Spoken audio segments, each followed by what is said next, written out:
I'll tell you what, the Lions' expectations are really high now. Are you going to be able to do it without OC and DC that have led you to this prominence? Now, I think MCDC is able to find guys. I think MCDC's culture is settled in there. But this is what your world is now. This is what a winning franchise is like. Well, you lose your coordinators. 100%. And, like, honestly, that's why I'm not that worried about the Bears or the division. AJ says it all the time. Who cares about winning the NFC North when you want to win a Super Bowl? And so now I'm looking at, like, Nick Sirianni. He went and found 2 new coordinators. It took a year, and now he's back in the championship weekend. So hopefully MCDC can do the same thing. Yeah, and it's an NFC East championship weekend. I thought the NFC North was the one. It's not. Big time. Geez. Foxy, what's your window? Foxy, what's the Detroit window? What does it look like right now? If you don't win this next year. No, we got a lot of young guys. We got golf for a couple more years. I mean, the roster's so young, and MCDC is going to have them ready to go. So I still think we're right there. I'm not worried one bit about that. Okay, we have some breaking news out of the NFL. The New York Jets have officially hired Aaron Glenn as their next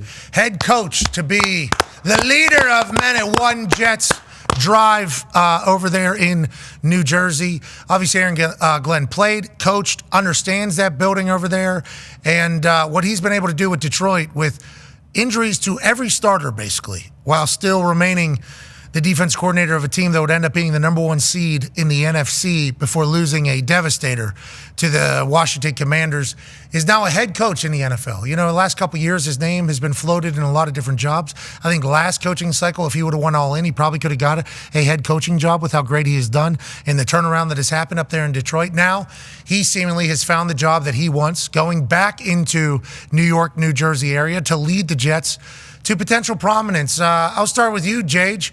What do you think about Aaron Glenn getting the head coaching job with the Jets? And this was kind of an unkept secret for like the last 4 days, seemingly. Everybody knew this was going to happen. Yeah, I like it. I think every single person you talk to talks about how prepared and how ready he is to be a head coach, how they think he's going to have great success.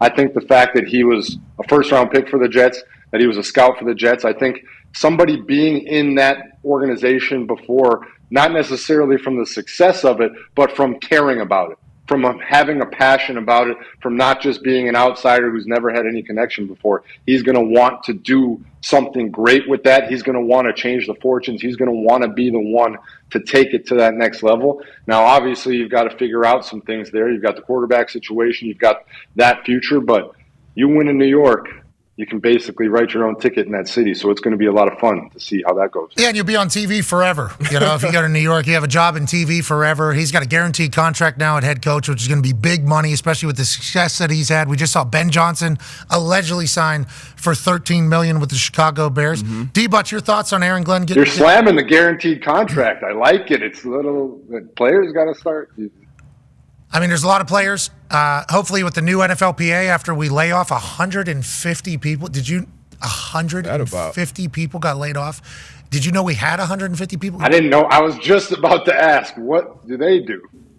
500. Yeah, like 530 or like 525. The NFLPA, 530.